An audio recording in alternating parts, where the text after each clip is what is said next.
Sorry, Emily, can you prepare the agenda for today? Yes, Mr. Patrol. I have given the copies of today's agendas to each members.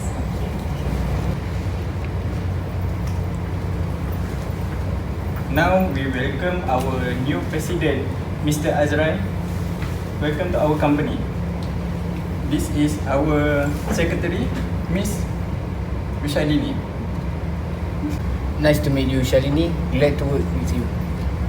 Thank you, Mr. Azad. Nice to meet you too. Let me introduce you to other members. Miss Nurhaiza, Vice Secretary. Miss Raisha and Miss Shafinas as a Financial Manager. Miss Edina and Miss Sri Balkis as a Safety Manager. And finally, Miss Isma and Miss Putri as an Administrative Manager. Well, good to know all of you. Can we start our meeting? Alright, thank you, President. So for our company income utilization, we will start with budget monitoring. So, the revenue for our monthly income has exceeded more than 35,000 ringgit. Our current figures, including the last 7 months, are 210,000 ringgit. We had made 40,000 this month, but this is before the taxes.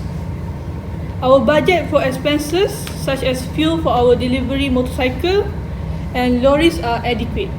We are spending more than 10,000 ringgit every month.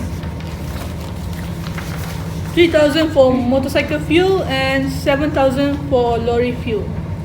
The necessities for our packaging, our suppliers will produce 20,000 parcel boxes, 20,000 flyers parcel and 40,000 for parcel label rolls.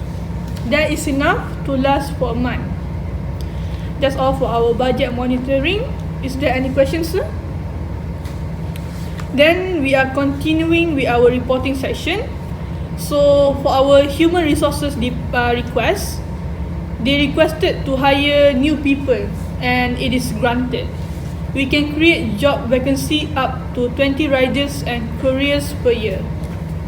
Alright, can we continue with the financing reporting? Okay, continuing the reporting section for our product department. Their request for additional funds is granted. We are funding almost 15,000 ringgit for them to produce a new design for our riders and couriers uniform and delivery bag. Next, for the marketing department, we have laid out their budget for almost 2,000 ringgit for advertisement on social media, television, radio, and almost an influencer and updating our website. Is that accepted by all? Yes.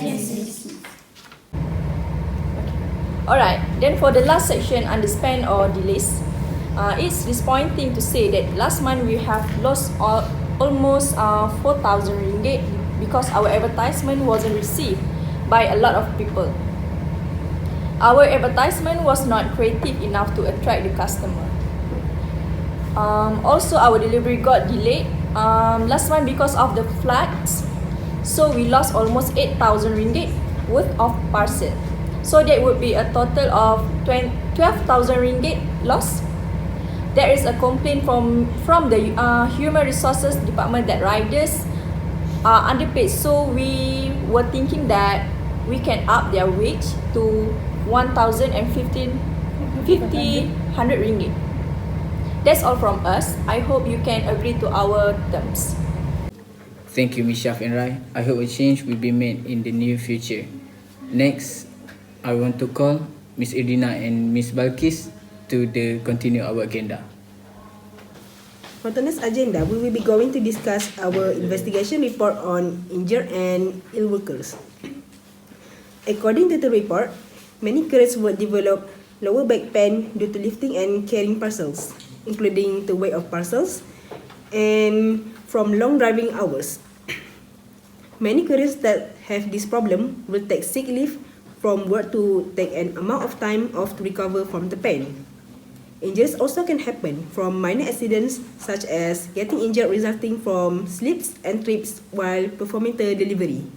Alright, in addition, acquired factors are due to personal characteristics that tend to be unfortunate, such as hearing and vision problems, age, skin skill level, breaking rules, as well as workplace stress. I list a few things to mitigate an accident at the workplace.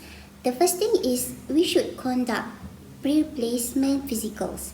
Some accidents are caused by inexperience and the inability to physically perform the position. After that, educate employees and management staff. Train employees about the importance of following safety measures as often as possible. Supplemental training in body mechanics can reduce train injuries and keep employees safe during lifting and moving. That's all for our investigation report on injured and ill workers. Thank you, both of you. What safety precautions have been implemented, Ms. Ushalini? Let me start off with the provisions of secure and trustworthy goods and services. By placing security and safety ahead of other business operations, including planning, manufacturing, sales, maintenance, and disposal, we will carry out the core principles of quality first in our products and services. There are few safety precautions that have been implanted since last time. Let me explain each and everything. Making safety and data accessible, we shall give our customers strict orders and cautions to ensure user safety. To promote correct usage of our products and services, we also provide safety training and instructions. Next, customer information protections. We shall responsibly managing personal information, company information, and information provided by the business partners in order to uphold our obligations to all the stakeholders. It is necessary to identify and mark information that needs to be protected, manage the third parties whom information is disclosed, and implement reasonable systems to procedures to prevent the illegal or inappropriate disclosures of private or confidential information, its misuse, the use of incorrect information such as data input errors, the loss or corruptions of the information, and system failures. Anything to be added on? Yes, Ms. Haniza?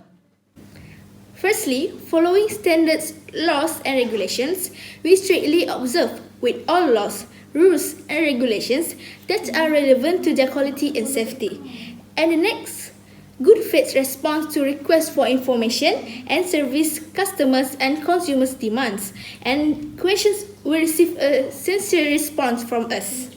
Additionally, we shall communicate customer and consumer input to the appropriate internal staff so that it can be incorporated into our future business operations.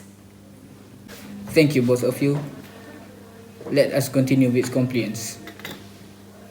Putri and I will be explaining about the compliance issue of our company throughout the month of June. For the donor requirements, all are fulfilled with respect. We are on good terms with all the donors as they are satisfied with our give and take relationship. We are planning to increase 3% of the division as profit that we received in this month is amazingly increasing. This action is to keep a strong relationship between us and our donors. Next, staff taxes are paid up to date as scheduled. In the list of unpaid taxes, there are 7 employees and the total of unpaid taxes is 280 ringgit.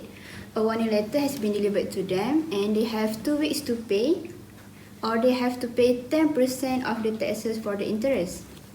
For the organization's legal requirements, 70% of the requirements are fulfilled. There are a few requirements which are pending, but the date of the meeting to discuss the pending requirements has been set. It is on 21st July and headed by Mr. Amirul. Thank you. Any other suggestion? No, sir. No, sir. What day will you recommend for the following meeting, Mr. Fakrul? I suggest on Monday, Mr. Azrai. Thank you, Mr. Fakrul. I am impressed by effort taken by all team members. I'm glad to work here. Everyone is free to leave the meeting now. Thank you.